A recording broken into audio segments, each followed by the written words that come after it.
Marshall skips away. Marshall skips away. Marshall's still going. Marshall's got Richards coming up outside. Now inside.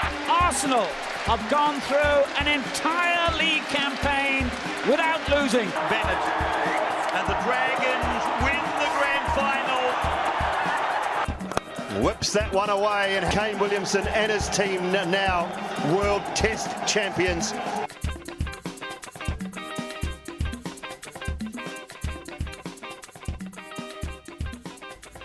Ladies and gentlemen, welcome back to the TGIF podcast. Thank God it's footy. How's the last week been, my bro? Yeah. You had a good haul from the Easter Bunny on Sunday. Welcome back, viewers and listeners. As always, good to be back.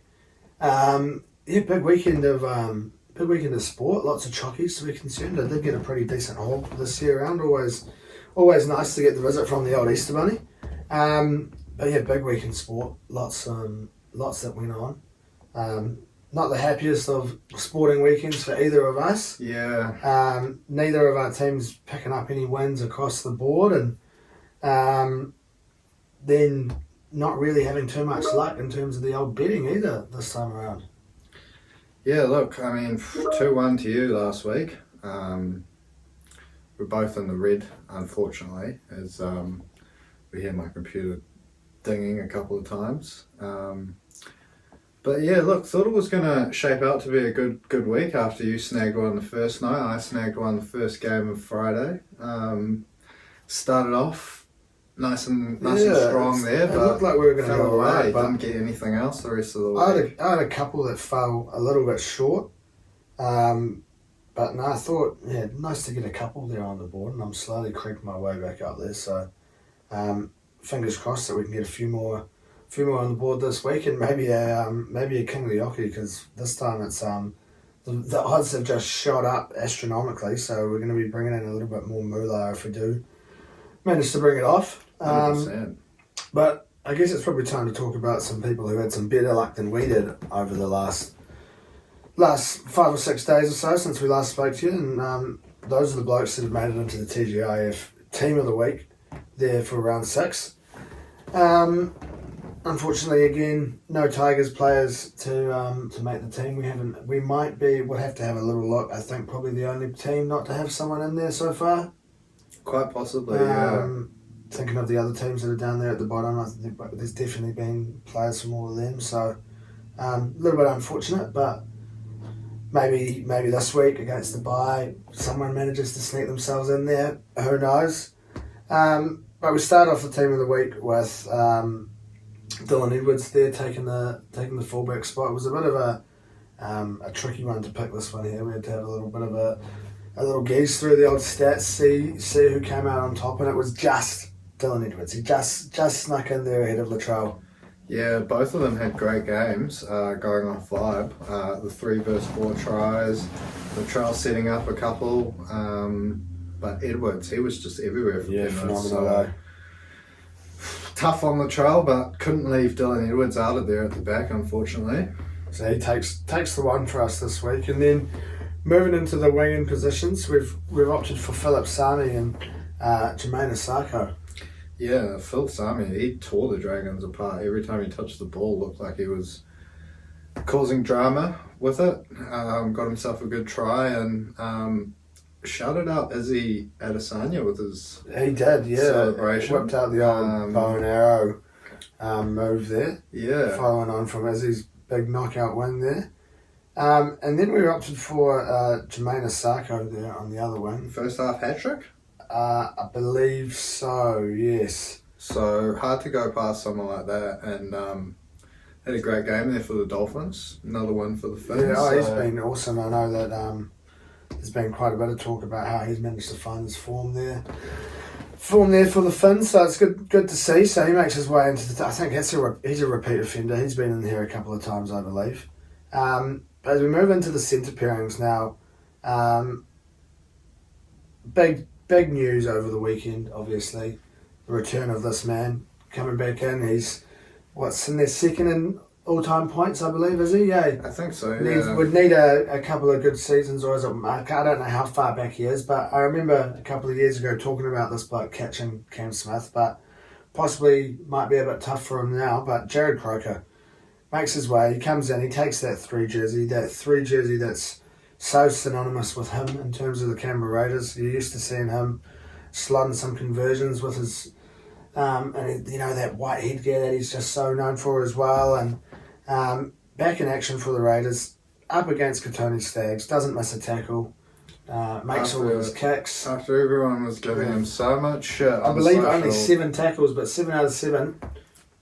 You got to be happy with that. I'm pretty sure he made like 16 tackles. Oh, really? A few more. Oh, God. I'm pretty sure. I could be thinking of someone else, but yeah, he had a really good night there, and yeah, what a sight to see. Yeah, the white headgear out there running around, and the left foot of his elegantly striking goals. Yeah, great to see. Joined in the centres by another man who got himself a hat trick. Heaps of tries over the weekend. Bit of a theme this weekend. Heaps of tries, but Campbell Graham Stretch comes in. The man who's really come on leaps and bounds. Like, I thought when he came in, you thought, yeah, he's a good player, and then every year he just goes to a new level. He gets better and better, and he seems to be doing the same. It'd be tough to leave him Tough to leave him out of that outside. That back 5 for the Blues there. Yeah, I think he'll be in with a good shout, that's for sure. Especially now that Addo Carr's gone down injured, unfortunately. But he takes that second centre pairing spot there. I'm sure he'll be privileged to be filling in there with Jared Croker alongside him. So that runs out the back 5 there. And as we take a look at the halves, we've gone for the M&M combo here, the Munster-Moses combo. Now Moses, we'll start on Moses. Now he was just seemed to be involved in everything there for the Eels in the first half. Bit of an omen. Moses on Easter Monday. Yeah, on Easter Monday, up against his old club, a team he always seems to go well against our Tigers. And first half, hat trick of try assists off the boot. Ended up equaling his personal best of 4 try assists in a game, but 3 off the boot in the first half, and seemed to be everywhere for them, and so he makes his way into the 7, as hard as it was to see him go out there and tear it up against my Tigers, and joined there at 6 by Cam Munster. Yeah, returned from injury, and he's really hit his strap since that. What was it? Was it Finger? Yeah, Finger, I believe. Yeah. But come back and he's been on fire. 100%. Yeah, great game. Was one of the main reasons that the Storm got up over the Chooks on the weekend. But into that forward pack, starting off, another repeat offender, but it's a new position for him. We had to fit him into the team. We've moved him in here somehow, and we've moved him in there to prop, and that's the big ginger from Canberra. The big red, yeah. Corey Horsburgh. Had another awesome game there on the weekend. And obviously a big part of that Canberra team there who managed to pull off that bit of an upset win up against top of the table Broncos there. So we had to find a way to get him in there. So we've snuck him in there at prop. Yeah, and his propping partner in this team was one of the men he came up against. Now, obviously on the losing side there, but it's hard to leave this bloke out of the team when he's 6 in a row. Yep, 6 in a row. When he's running for 200 metres, making nearly 40, 50 tackles, not missing one, 5 or 6 offloads. Like, the bloke's crazy. Big paino. Yeah, keeps his spot there at the 10. I think the only week we're going to see him slide on out of that team of the week is possibly the 2 bye weeks. Yeah, when the Broncos have a bye and Origin. And Origin as well, yeah. But so he's kept his spot there. And then another repeat offender again. It seems to be, I guess that's usually the theme, isn't it? When you've got good playing blokes, they continue to play good. So Harry Grant makes his way into this team again there in the hooking role, and he's been in there a few times. But another player who had an immense game and has made his way to the top of that Dally M leaderboard after 6 rounds there. So I'm sure he'll be just as privileged to be a part of this TGIF team of the week as he is to be atop of that leaderboard. Yeah, I've heard allegedly through the grapevine that he he's pretty stoked to Stoked. make this Good on one. you. Well, Dally M, well done to you, mate. sort of this a bit of this and that, but TGIF Team of the Week. It's a big accolade for these blokes. So, yeah, well, shout out to well all done, of these Harry blokes, Grant. but that fills out that front row there, and as we take a move into that back row, one bloke who I was really very happy to see make his way into the team this week, and a bit of an integral part of ensuring that the Wars didn't come away with the win there on the weekend, and that was Tyson Frizzell. Yeah, the big Frizz. Got himself a try. Yeah, he had a great game. Had an awesome game, so he's slotted in there at 11, and he's joined by the, what's the word? Token. Token. It's the integral part of any TGIF Team of the Week, and that's the double barrel. And Corey Harawira-Nada makes his way in here to the TGIF Team of the Week. You got to get a double barrel in there. We were looking at RCG, but I don't think the Eels were up to too much against us, really, apart from Moses. So we've opted for CHN. He's made his way in. He's going to slot in there beside Big Frizz. Good on him.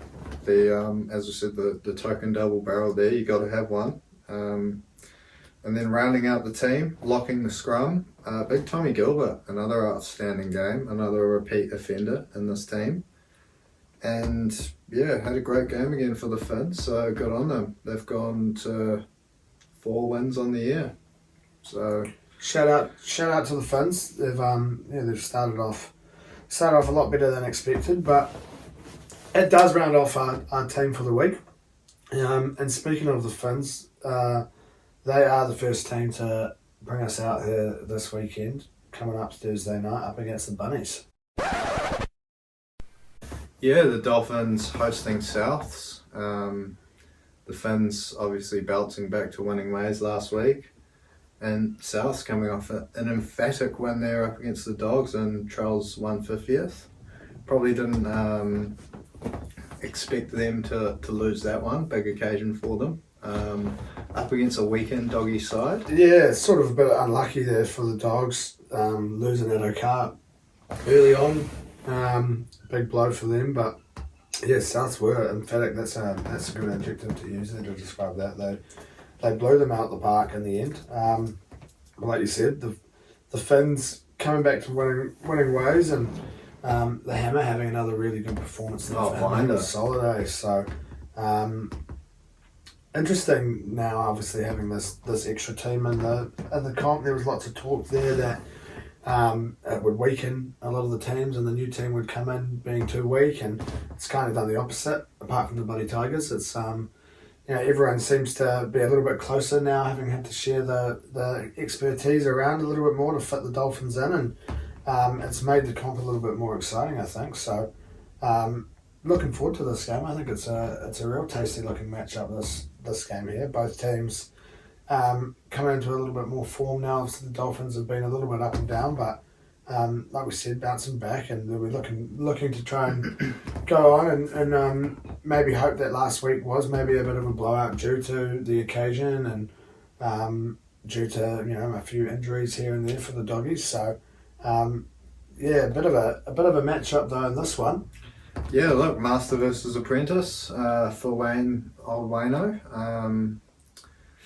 One of his assistants during his time at South. Yeah. And obviously JD stepping up to take the mantle when Wayno left. So yeah, probably chapter 10 or 12 for Wayne in terms of coaches that he's brought through and now matched up against in first grade. He's been around that bloody long, but interesting to see. Yeah, South's probably with the stronger side, 113. Yep.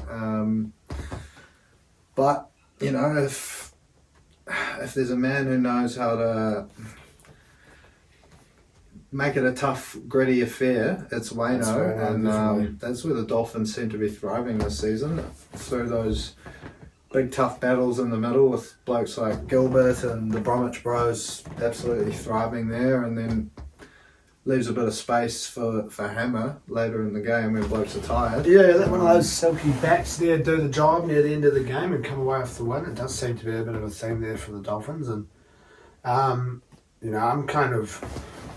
think South, as you said, better team 1 through 13, but I feel like up there in Brisbane, up at Suncorp. Up at Suncorp. The new home there for the Dolphins. Not that any Broncos fans would like to hear that. But yeah, I just feel like I'm really liking what the Dolphins are bringing at the moment. It's a new bit of energy to the comp. Bring something different in. And yeah, like we said, coming back to winning ways and up against the South team who possibly may have had it a little bit easier than they would have liked, possibly, or would have expected last week. I feel like they might be up for a little bit more of a challenge coming up against the Dolphins. Yeah, it's not often you put 50 on a side at NRL level, so expecting a tougher one for South this week, but I reckon, yeah, if it does get nice and close, hopefully the Dolphins are up for it again, because they've probably only really just had the one blip this year up against the Dragons. Yeah. Other than that, they've been really good, so shapes up to be a good game. Yeah. What have you gone this week for tips? Have you found any value? I've just kept it nice and easy to start off with. I've lent towards the Dolphins here, and I'm just going back in them to get the win. $3.50. I thought it's quite good value there for just a win. Home game there for them, so that's the way I've lent this week. Dolphins to win, $3.50, good value, yeah. I've gone the opposite way. Fairly opposite here, yeah. South 13 plus. Again, might not be a huge blowout, but 14, 16 points maybe. Hammer's going to cross the line. His opposite number, Trell's going to cross the line. That's going to get you $11.37. So I thought it's not bad value for a bit more moolah in the back there. 2 minutes back to cross the stripe into a little Souths win, or a big Souths win. Yeah. Yeah, start good way to start your Thursday. Start your week. Your weekend NRL footy off. But as we move into our Friday footy, we've start off with the Sharkies up against the Roosters. Sharkies coming off the back of the bye, probably feeling nice and refreshed. Up against the Roosters team, probably feeling a little bit upset to come away with the loss there down in Melbourne. So we've seen it a few times there, the team off the back of the bye coming in hot, and obviously it's the first game that they'll be playing since Nico Hines has signed that new deal, obviously signing on last week during the week of the bye, so interesting to see how he'll come away with the game in this one here. You know, we know what he can do in a big game, and up against the Roosters, first game there on a Friday, at home there, up against hopefully a big packed stadium full of Sharkies fans for his sake, and I think another really good looking matchup this one here. Yeah, well, yeah, like you said, Nico signing there for the long term. Good news for both parties. Taking them up in that superstar territory for payments now, which is good to see. Reflects his performances, yep, I suppose. But yeah, up against this Chook side they'll be stinging after last week, and their superstar's back, I believe. James Tedesco, after his little enforced arrest off the back of a concussion there. So Teddy up against Nico Hines. Plenty of other talent on show. It should be a great game to start off your Friday night. At Shark Park, might give Cronulla the slight edge, but the bookies have the Roosters as favourites, so you never know what's going to happen in this one. Yeah, it's a tough one to pick. I think it's like you said, two teams stacked with talent up against each other. A couple of really good battles throughout that team there, and yeah, you might be right. I think maybe just a slight edge there, being at Shark Park there, coming off this big news and coming off the bye, hopefully feeling nice and refreshed.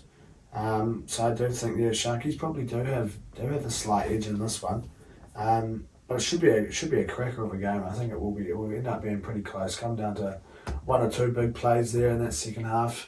That'll be the decider, I'd say, in this one. Yeah, 100%. So what have you gone with then? I've just gone for another one of these new additions to the Neds lineup there in the old first half try scorer. I really like the look of that. Obviously, came away with one last week thanks to Dom Young. So I've gone for one again here, and I've gone for the man on the wing for the Sharkies, big Ronaldo Militalo, 340. Nice even number, nothing too drastic, nothing too out the gate. That's the one you scooped last week. Yeah, and possibly similar odds last week as well, I think. So, see how we go. Hopefully come away with a little win there, stay Friday off. I like it. I've gone a different man, the big man himself, Nico, off the back of his big contract to cross the stripe into a Cronulla win. $11.23, so not bad value there. Rest is a good defensive side, obviously, and Nico more of a playmaker, but certainly crosses the stripe fairly regularly. Yeah, I can't see why that doesn't happen, eh? So hopefully both bets can come off, but it'll be a nice way to start your Friday. But we move into the second game here of your Friday night footy, and huge matchup. This one here, Manly up against the Storm. Yeah, Manly playing host to Melbourne's Storm. Became a bit of a rivalry there through the late 2000s as we were growing up watching the game, with the likes of, well, culminating I suppose in the big Stewart versus Blair showdown at Brookvale Park there. Huge rumble there between those two, so there is a bit of a rivalry going on in this one here. That I don't think they like each other very much. No, I think they're kind of two teams as well that a lot of people probably don't like. Manly known for being an unliked team there, and I think the Storm, you either love or hate the Storm due to the fact that they've won so much bloody things. So a bit of a rivalry. They don't really like each other. Storm coming away with a win last week. Manly, a bit of a drubbing. Yeah, a little bit of a shellacking. A shellacking, yeah. It with was. the hands of Penrith there. 32-0, I think, at half time? Yeah, it was a believe very 30-0 disappointing half-time. first half for them. I was watching it with Jay, and they kind of it was try after try after try, and then I think they drew the second half, I believe, 12-all. So maybe 30-0 at half time, 42-12. I think so. But I mean, Manly, is it a sign that maybe they're falling away a little bit after a bit of a promising start to the season? Couple of losses and a draw in the last 3 weeks. But can you do that just off a Penrith performance like that? Possibly not, when it seems like they're coming into form. But like you said, another loss and a hectic 32-all draw. It does start to weigh on you a little bit, and you do start to become one of those teams doing the chasing, which is not where you want to be. So they're going to have to be up for it, I think, in this one here up against Melbourne. Came away with a bit of a gritty win last week, so they are going to have to bring their best, I think, Manly. But at home, obviously Manly are always tough to beat there at home, so I think it should be a good one. But we saw what Melbourne were able to do last week, and if they can tough it out again like they did there, I think Manly are going to be up for a bit of a challenge in this one. yeah, it's probably where Melbourne thrive, I guess, in those tight, gritty affairs like we saw them get up against the Chooks last week, and Manly tend to thrive when it's a bit more open. Blokes like Tommy and Garrick and Saab can stretch their legs a bit more and find a bit more open space. But you're right, this one it's got good game written all over it. Is it a moment of brilliance from the likes of Cam Munster or Harry Grant that settles it, or is it Tommy or DCE for Manly? I think it probably comes down to one of those big moments. Of the big men, yeah. One of the big superstars, like we said in the last game, one of those big moments as well where you need someone to take the game by the scruff of the neck and get away with coming off with something pretty gnarly. So it could be a game where we see someone like you said, Tommy Turbo, Cam Munster, doing something big near the end of the game to take the 2 points. But if that is the case, I'm going to be leaning towards the side of someone in purple doing that rather than the red and white there of Manly. Maroon and white, if you're going to be picky. I see you have gone with Justin Olam to be the man to yeah, I don't know if he's the bloke to settle potentially it. at some stage. He could be the first half try scorer. He could be the first try scorer. He could be the only try scorer, and he could be the last. Who knows how it goes? But I've got him in there. Big beast of a man to cross the try line, accompanied by a nice close 1-12 win for his team, 776. It's gonna pull me in hopefully to get me going 3 for 3. That's pretty good value actually. I like it. I've gone the men in maroon and white to get the dub here, just like you said, and maybe it is Tommy with that moment of magic, or like you said, maybe he's first try scorer, maybe he's somewhere in the middle, maybe he's some the magic only. at some stage in the game though. I'm sure he will. So for that reason, I've gone Manly into Tommy, $4.54. So bit of symmetry about the bet, about the numbers, I suppose. Yeah, we like a mirrored bet like that. It's always nice. So that'll round off your Friday. Now, do we have a Super Saturday? Is it Super? I think What's it that? is. Warriors, Cows. I think it is. Yeah, and then we both play. Yeah. Oh no, you don't play this week. Nah, thank God for that. It is. It's a Super Saturday. We're back with a Super Saturday after a couple of Standy Saturdays. 2 in a row, maybe a Standy Saturday. Standy and then Super and then Standy. Yeah. But we're back to a Super Saturday. 3 games there for us on a Saturday. Although, how does it work there? With what time will that be kicking off? 5. Do we think? Yeah. First game there in New Zealand. In New Zealand, it might be earlier, but 5, probably 7:30, 9:30. So back to normal proceedings. Back to our Standy Super Saturday. It is. It's a Standy Super Saturday, and we started off over here on our shores, over at Mount Smart, where the Warriors welcoming the Cowboys to Mount Smart, welcoming the Cowboys over here to our shores, and they'll be hoping that they can continue on in the form that they had sort of started that season off, obviously slipping up to a loss over the weekend there up against the Knights, which did make my weekend that little bit sweeter. Yeah, it must have been nice to seeing the Knights come away with that win. Sort of soften the blow. A little bit. A bit of cushioning, so it was nice to see them not manage to get over the finish line with the dub like they had. I couldn't see them getting up there top of the table. That would have really hurt. They'll be hoping that they can sort of bounce back from last week up against the Cowboys team, who we've said every week aren't really bringing what we saw from them last year. Yeah, look, it's sort of as each week goes by, more and more people may be starting to doubt the Cowboys. Possibly something that they would relish. I think maybe this year a bit too much hype around them. They might, I don't know, for whatever reason they're struggling to find that winning recipe that they found last year.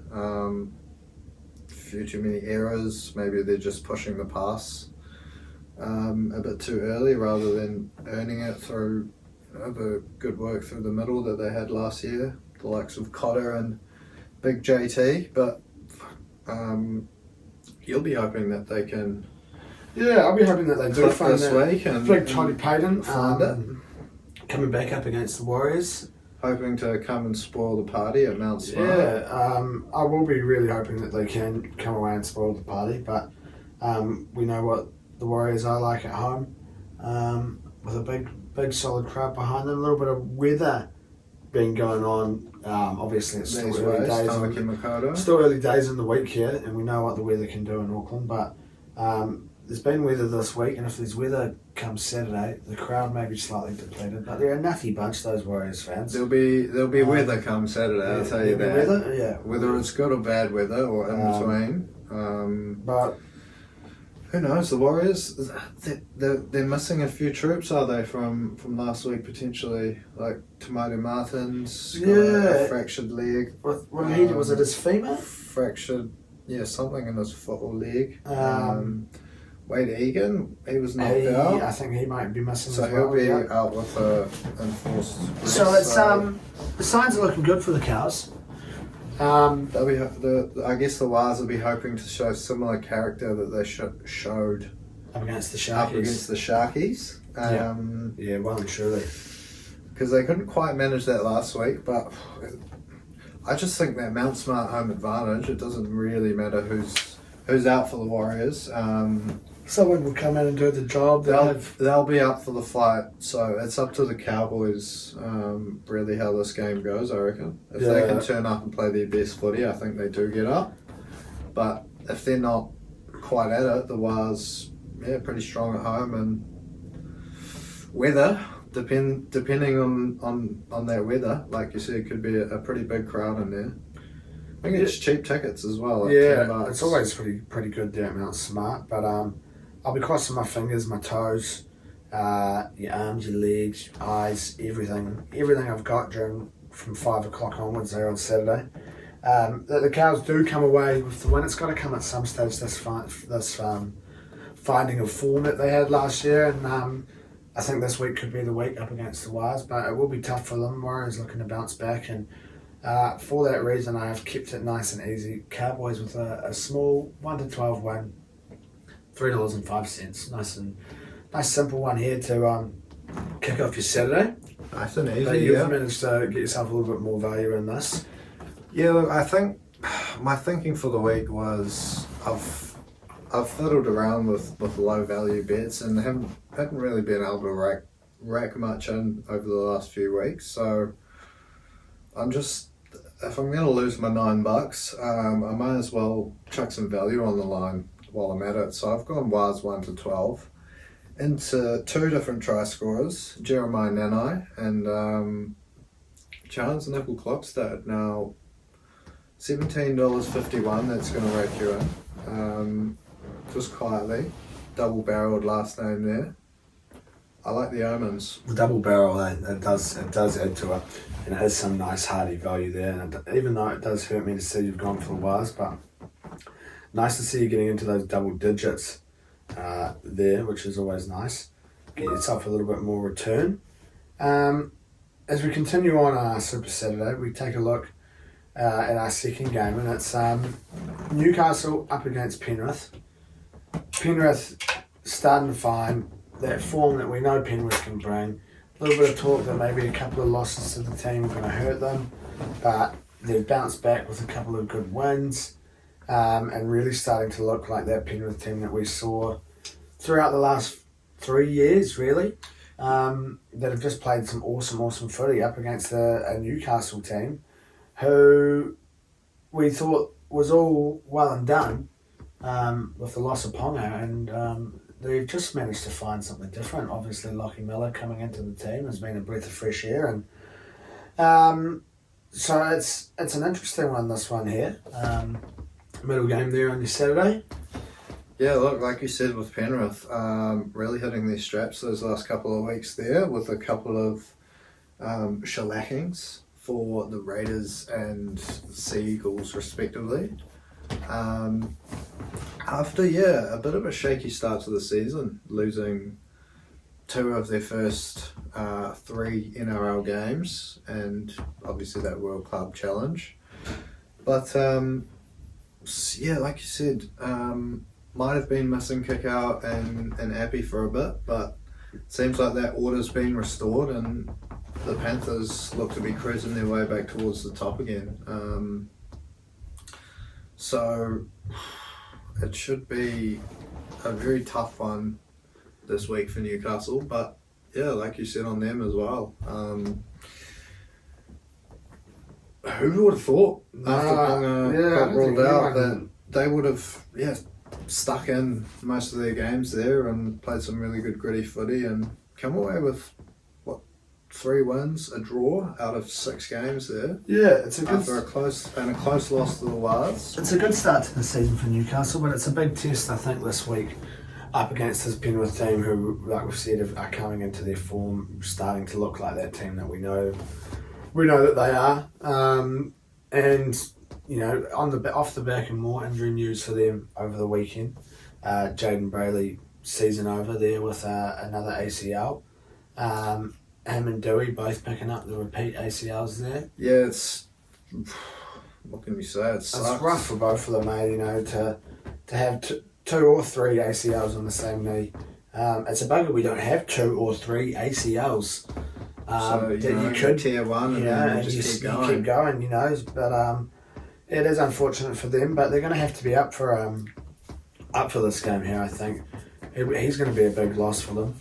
Jaden Brayley, super consistent player there, so they're going to have to... I don't know who's been named to start in the 9 for them this weekend, but whoever it is going to have to come in and have a really good performance. Let's have a look, see here. Gamble back in 6. Phoenix Crossland's at hooker, Gamble at 6. You've got Kurt Mann there on the Ponga's bench. also not too far away from returning, so hopefully that softens the blow of losing Brayley. If they can get Ponga back in the side for an extended run and add that extra bit of X factor. They've had it from Lockie Miller, obviously, but Ponga on his day is one of the most dangerous in the comp, but they're without him this week, so I do think it will be a very, very tough one. At home, the one saving grace for them, I suppose. Yeah, it's going to be rough for them, I think, like you said. It doesn't mean that one bloke who has been managing to cross the try line isn't going to be able to do it again. Now, I got on him last week for the old first half try scorer, and I'm jumping on him again this week. What is it, $3.80 there? $3.80 for Big Dom Young, the man with the hair, to cross the try line in that first half, in between those first 40 minutes. $3.80. Again, I'm just trying to keep it nice and easy, really, this week with the huge blowout in terms of the King of the Yockey later on in the episode. So I'm just keeping it nice and easy with my league bets. Hopefully, bring in a few units, come away with like a 4 from 8, and try and take that number 1 spot off you would be really nice. Yeah, you've got a plan of attack. I've got a plan of attack. Some nice easy ones. Get yourself going. And like I've said, for 6 weeks, what I've been hoping the Tigers could be doing, be the team being chased rather than be the team chasing. So, currently chasing, and hopefully looking for a change in fortunes. But you've also involved old mate Dom Young in terms of your bet this week. Dom Young, into Penrith 13 plus, and also Isaac Tungo to cross the stripe. That's going to get you $8.19. Look, a couple of try scorers, so not the best value, but a couple of likely try scorers out there, I reckon. So do with that what you will. As we move to our final game of the Saturday night, and for what seems like the 10th time already this season. I reckon we probably are close to 10. It's another Queensland derby. Maybe 7 or 8, but it's got to be up there. Another Queensland derby, like you said. Now, Gold Coast managing to sneak that win there up against your lads. Right at the death there. Really unfortunate for the Dragons. After in the second matching up of those two teams for this year. Yeah, second time around they got us. Credit to them. They played really well. But I really don't think we should have been losing that one with the troops they had out. And a bit of a rough one, obviously, to come away with the loss. Right, just gave away too many penalties throughout it, I think. Kind of let us down a bit. But yeah, always gutting to lose those ones when you take the lead with 5 to go or whatever it was. But yeah, look, Brisbane, on the other hand, coming off a shock loss. Yeah, they'll be gutted, after starting the season 5-0, coming up against Ricky Stewart's Raiders team there, and credit to Canberra for coming away with what everyone, I'm sure, would consider an upset win there. taking the bickies when no one really expected them to. So Brisbane are going to be really up for this one, I think, here, wanting to bounce back. Now, like you said, the 10th or so bloody Queensland derby, so I think both teams will be up for it. But it's hard to go past Brisbane, I think. The form that they've been, they'll be hoping it was just a little blip in the road there, that game up against Canberra. Yeah, they'll be cut to, I guess, notch up that first loss of the year. Leaves us no undefeated teams left going into round 7. But yeah, I am expecting a bit of a bounce back from Brisbane. Probably going to be tough for Gold Coast. No disrespect to them, but probably just disrespecting the Dragons. But it's a different level of opposition to take on the Broncos at the moment. Like you said, derby. Gold Coast certainly seem to lift for these games historically up against the big brothers, and we've got a battle of brothers on the field, I believe, as well, with Cleese up against Payne. We do, yeah, you're right. We do have a little bit of a brotherhood battle there, so interesting to see. Now, we've both gone fairly similar this week. Yeah. Just a slight bit of difference in terms of the try scorers and a slight difference in terms of the points. Now, like you said, it is always quite close. They do seem to step up for these games, the Titans. But now, for that reason, I'm only backing the Broncos to get themselves a small one, a narrow 1-12 one, into the big man himself, Payne Haas, to come away with a try. And it's going to be just over $17.07. So I've managed to sneak a little bit of value in for one of my bets this week. But a nice easy win into the big man, Payne Haas, $17. Not bad value. If he can cross the stripe, he'll certainly be in contention for 7 from 7 for the team of the week. But like you said, different scoreline, different try scorers. I've gone Broncos 13 plus into Herbie and Reece Walsh, two good looking blokes, $7.36. Good looking bet, I suppose. But yeah, maybe not as good looking as those two when they run around on the field. But that wraps up your Super Saturday. Our Standy Super Saturday. We get into our Sunday footy, and we've got your lads travelling to Canberra, the Dragons up against the Raiders, and Canberra, the other team on the end of that victory, that shock result, for Brisbane there, taking the win. Up against your team, who we've also just spoken about there, coming away with that sort of gutting last-minute loss there. So two teams with very different fortunes, and obviously a lot of talk in the media at the moment about the boss at the helm there for the Dragons and whether or not he stays on or not. Yeah, it's going to be interesting to see how that unfolds. Plenty of names being thrown about. Des Hasler, Shane Flanagan, Jason Riles, Ben Hornby. Interesting to see who takes the job off Griffin, because it seems like the writing's on the wall for him. But yeah, like you said, Canberra coming on off the other end of that win up against Brisbane, which not many would have expected them to do. And yeah, as shit as people saying the Bronx might have played, I think Canberra were really good in that one. Really brought, I guess, a level we haven't seen from them so far this year. And like we mentioned in the team of the week, a really heartwarming moment. Awesome to see him Jared back. Croker back out there killing it.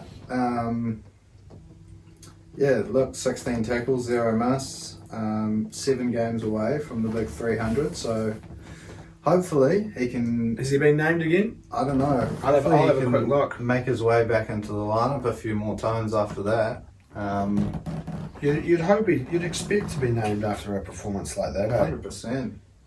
Yeah, he's still there. He's still got the armband. Well, not that you're rocking the armband there, but he's the captain, taking the number 3, lining up against Lomax there.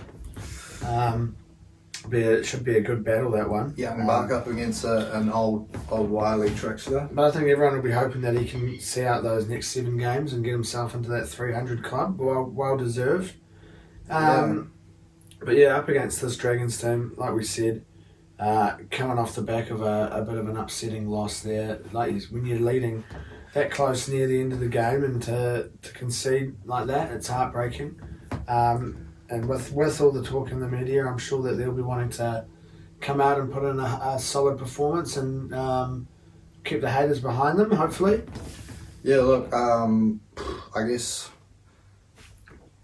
it's a bit of a long shot, but those are probably the games that you look back at the end of the season and think, fuck, if only, then we might be playing a bit of September footy, but two sides that people probably are pegging to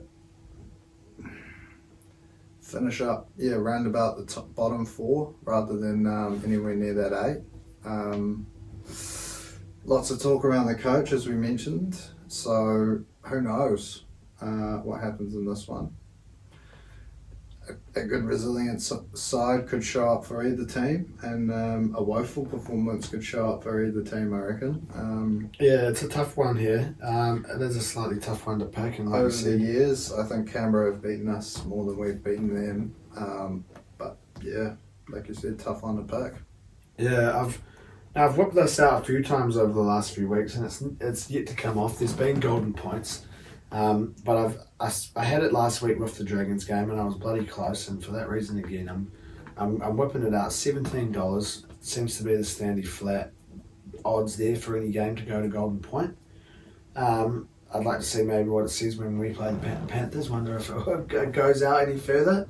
But match to go golden point, $17. We've said it a few times. It's got to come off at some stage, and I'm going for it again this week. $17 isn't bad value. I've gone for something completely different. This one's probably, I'm just chasing value, I suppose. Dragons 13 plus, unlikely to come off, but if it does, I'll be a happy man scooping my $7.25. I like it. Yep, you've got to back your team. Got to back your team, yeah. Now, as we look into the last game here of the round, we've got the Eels up against the Doggies. Now the Doggies coming off the back of a big loss there. Obviously in the end to Penrith, we said that they were a slightly depleted Doggies team, losing a few injuries throughout that game as well, which obviously doesn't help. And this Eels team, who were the heartbreakers for me over the weekend. Again, it's only their second win now. And I don't think it's that great footy that we've seen from Parramatta. I think they were lucky that, well, I don't want to say lucky because we haven't been decent as such, but that second half we really looked good. I think we were the better of the two teams. There's signs, and like Para missed way more tackles than West did. I think there's one man that made the difference on the day, and if they didn't have him, could have been completely different. Mitch Moses could have been a good West win if it wasn't for Mitch Moses, one of the 3 who got away of the 4 there. Yeah. Now 4 try assists, 3 off the boot. I think a big thing there was not closing him down. We didn't go, and we knew what he was going to do after the first one that he managed to pick up. We know that he's got that in the locker regardless. But we didn't close him down, and he managed to get a few more inside that first half, and it all seemed to be a little bit too much for us to come back from there. Always seems to have a good game against West. Yeah, he does. That was that first game at Bankwest there, where he scored the first try, the first field goal. Unreal. Yeah, so we know what he can do, and he does seem to have a good game up against the Tigs now. This Doggies team sort of got put to the sword last week, but missing a few start names. Bit of a shellacking, as we may say. Yeah, slight shellacking, and now could be again. It could be. I don't want to say shellacking, but it might be a rough one here for the Doggies. A nice home game there for Para, and with Josh Adokar missing for a few more weeks to go, it's going to be rough on him. I think he sort of brings that spark to the team not the same, but similar to your Tommy Turbo, your Nico Hines when they're playing well, or when they're there in the team, the rest of the Lifts team the energy of the play boys well around around. them. Yeah, so it could be a little bit tough on them. But both teams beat the Tigers this year, so I'm not after any revenge of any sorts. It would be nice maybe to see Para with another loss, so we don't have too far to try and climb after we nabbed 2 points with the bye this week. But it's a tasty looking matchup to round off your week of footy.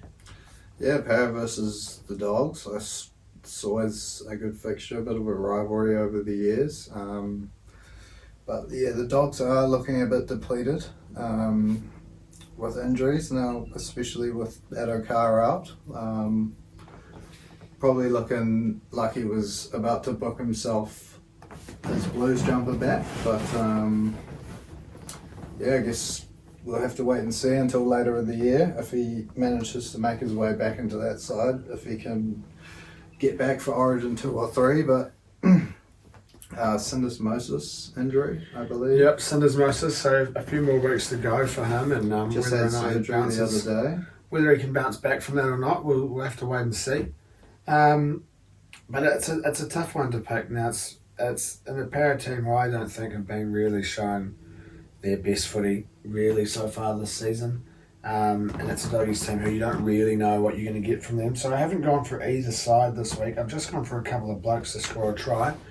And it's two of the wingers, Carraz and Sivo, to cross the try line. It's not the best value there, but $4.22. Two blokes to get a couple of tries there for themselves, and hopefully maybe round me off 8 from 8. That'd be bloody lovely. I don't see it happening, but who knows? We've seen wilder things. I'd be very surprised if we saw you go 8 from 8, but like you said, there has been stranger things happen.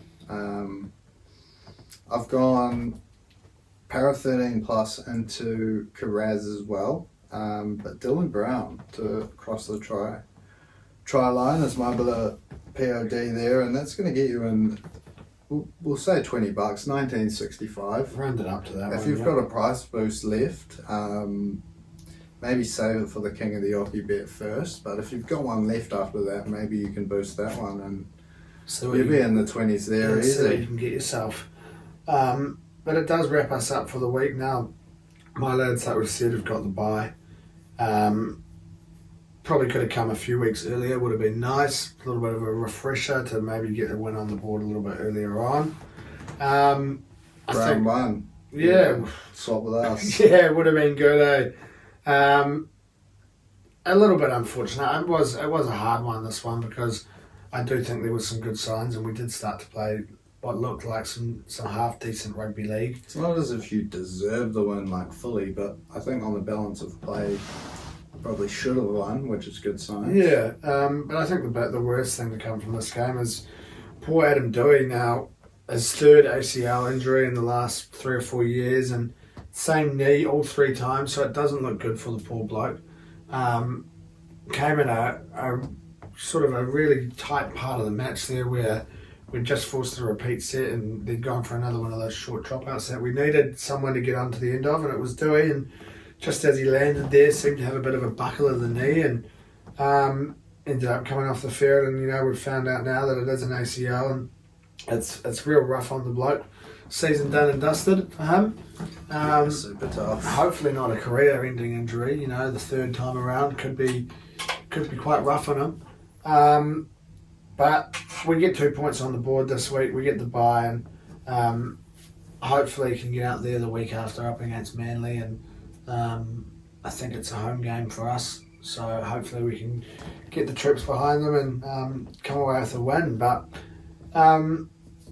probably wraps us up in terms of the league as we look to have a little bit of a look at the round ball, have a little look at Arsenal, and drop points over the weekend there for us. Unfortunately, it was we didn't do the old 3:30 a.m. kickoff. We got a bit of a snooze in. We delayed it a little bit and watched it in the morning, and 2-2 draw in result there up against Liverpool, and not the worst result to go to Anfield and come away with a point like that.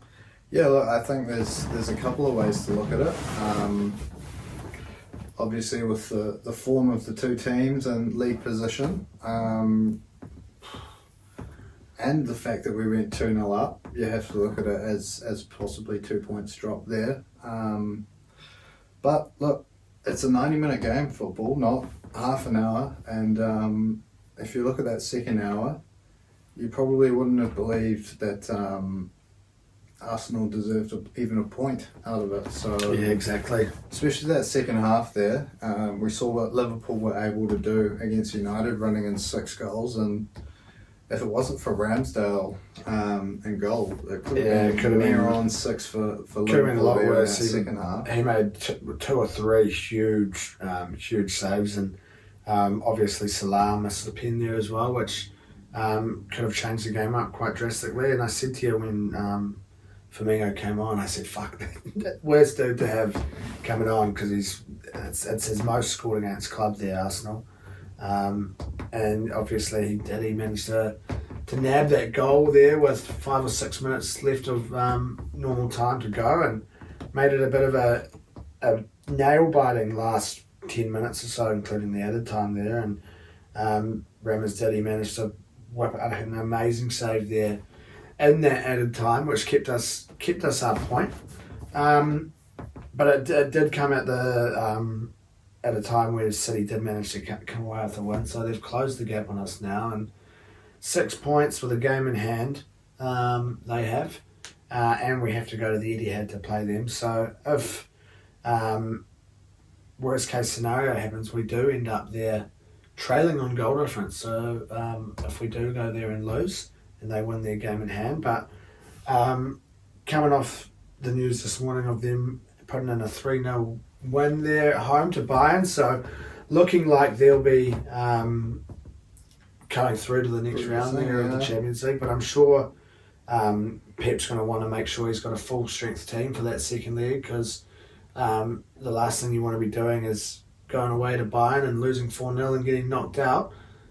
So to hope that we might see a little bit of a rotated squad in a Premier League match for them, and see them drop a few more points along the way would be really awesome. Yeah, it'd be good to see. I saw a graphic this morning that if they win every game apart from our game, and then we win every game apart from that game, which we draw, and then we draw away at Newcastle, we finish on 93 and they'd finish on 92. So I'd happily take that. 100%, yeah. It's going to be a very tough game, but who knows? It's a massive chance to throw a spanner in the works. And yeah, like everyone's been saying, oh, that's it, Arsenal are done, Man City are going to chow them down that game in hand and then beat Arsenal, but that game hasn't been won yet, so hopefully we can pull something off. And if it is a draw, theoretically we'll be 3 points clear there. So like you said, we can afford another draw potentially in there, but it's going to be a nerve-wracking run-in for the rest of the season. We aren't Man City, I suppose. Yeah, it's tough. They've got that experience winning the 4 of the last 5, and we're a young side, and we're going to have moments where it doesn't really go all our way, and we're going to have to, see how we respond and bounce back to it. So, up against West Ham this weekend is a big chance for these young boys to show their character and show that they're in it for that last run in for the season to make it tough for Man City. Yeah, a West Ham team who found themselves in probably a bit of a position that they weren't expecting down there in the midst of all of this tight relegation battle that we've got going on. But I believe they've moved their way out of that at the moment. I think they might be sitting at 15th. I want to say off the top of my head. So a little bit of relief for them, I think, in terms of that, knowing that they have moved their way slightly out of that relegation spot there at the bottom in that bottom 3. But it is a tough one. It's another London derby for us that we've got to sink our teeth into. 14th West Ham are, so they're, only 3 points clear at the bottom there. So there is a lot to play for down that end of the table, just as there is for us at the top. But we've seen the form that we've had so far in terms of London derby, so we'll be looking to continue that this weekend. Hopefully, yeah. What are we, Sunday morning our time? Yes. Sunday morning at 2. No. On Monday. No, it must be Monday. 1 a.m. Sunday through to Monday. Oh, rough. It could be a live one for me going into that second week of the holidays, I'm thinking. But I don't know about you starting off the working week, heading to bed at 3, unless you're getting a little pre-nap from about the end of the league. Yeah. I somehow don't see that one happening, but that's what we look forward to next, and hopefully we can come away with a win. We'll have already seen how City go. They are playing, let me just check, Leicester, who maybe last year, this time of the year, you might have thought that they'd be able to do us a favour and come away with a point. But they've got a lot to play for as well. Hopefully. Sitting in 19th, Dean Smith will be his first game there in charge of Leicester. He's just been announced yesterday, so taking the reins off Brendan Rodgers after his sacking. But yeah, we'll be looking forward to that Monday morning. Hopefully we can come away with the 3 points and just continue on being that team being chased. A little bit of cricket. We've seen the end of the cricket, this end of the summer cricket here in New Zealand, which is unfortunate. Obviously we wrapped up that Sri Lankan tour of New Zealand there with that last 2020. 30-20, yes. Didn't come down to a super over, but plenty of drama there in that final over. We started off with a 6, then they got a hat trick, was it? Or was it just 2 wickets? I can't remember. I think it might have been a hat trick possibly, yeah. And then Ravindra comes in, cool as a cucumber, and just chips one over the top to get the winning runs there with a ball to spare. Another great innings from Timmy Seifert. Yeah, he was awesome. Unlucky to fall just short of 100 there, getting out for 88. But maybe a little shout out to the headhunters, perhaps. Wow. Getting an 88. Timmy Seifert, is there a connection there potentially? It's a ginormous call. It's all allegedly. It is allegedly, yeah. It's a huge call. I can think of 1 or 2 other boys who might have a good laugh at hearing that one there. But we head over to Pakistan. We've got 5 2020s and 5 ODIs to come now. Big tour. Big tour. 10 games of cricket. And then off to England a little bit later on in the year. So we head over to the subcontinent, get a bit of cricket in us over there, and we'll be hoping that the Black Caps can come away with a couple of wins there and 2 5-game series there. Hopefully, yeah. Hopefully we can pull off a series win. But just, yeah, go on the lads. Be some good warm-ups for the World Cup later this year. So hopefully we can find a bit of form, because that one's going to be tough without our skipper. Yeah. You know? Yeah, obviously with him having that, what was it? I think he got an ACL as well. Poor bloke. As we take a look at the second round ball of the episode, the old B ball, unfortunately my Wizards weren't able to make their way into the play-ins. They had a loss to end the season as well up against the Rockets, which was a bugger. So we look forward to next year. We hope that we can maybe get ourselves a nice looking, what do you call it? Drafty? A little draft pick coming through, a little rookie coming into the mix. But as I said, I'll be jumping on the bandwagon for the rest of the NBA Finals. I'll be jumping in behind the Knicks, hoping that they can get a couple of wins in there for you, bro. Yeah, 5th in the East, not bad. 47 and 35. We swapped wins with losses. Yeah, not the best for us, really, when you look at opposite that. records. So I guess an extra 12 games next year that just go your way, potentially in those close ones. You never know what might happen. But yeah, next start their playoff run on Sunday up against the Cavs. So hopefully we can make it past the first round there. But the Cavs look like a good young team, and Yeah, it'll be a tough one. yeah, it's going to be tough. But hopefully Julius Randle can just. Are they all pull best out. of 7 A's to start? Yeah, all best of all of 7 them. A's, Yeah. so there's still plenty more basketball to go. Except I think these are just one-off games. So you Go to the Seymour. Do we get a double or nah? A 2 would be a bit silly, wouldn't it? what's that? Yeah, that's just one off. If they Yeah. did like 2. So we've had So Hawks beating the Heat today. Oh, imagine that if the Lakers get knocked out. Lakers are playing at the moment. LeBron, I might have to AJ. tune in after this. It'll be on TV.